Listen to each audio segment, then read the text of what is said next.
ក្នុងចិត្តដើមដិតស្នេហាជូរចត់មិនមែនផិតក្បត់តែចប់ព្រោះរឿងវណ្ណៈមិនចង់ដេញដោល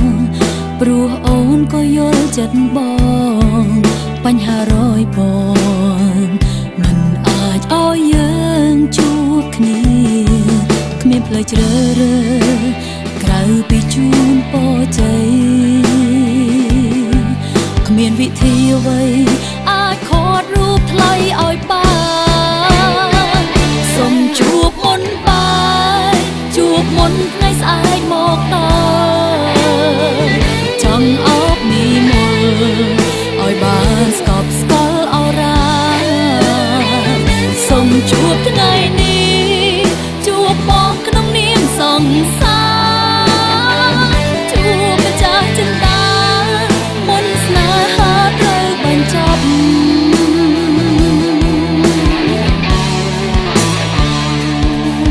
ហើយដីគុំវើវេលាឈប់រំកើទៅមុខខ្ញុំកើតទុកចាំជួបមុខលើកចុងក្រោយអរព្រះអាទិត្យអ្នកកុំតន់លេចឡើយអរមេឃអើយសូមកុំតន់ប្រែងងឹតគ្មានផ្លូវជ្រើសរើសក្រៅពីជូនពរជ័យគ្មានវិធីអ្វី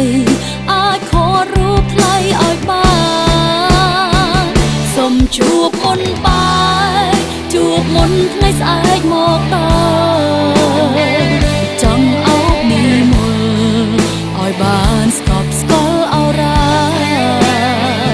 សូមជួបថ្ងៃនេះជួបបងក្នុងនាមសង្សារ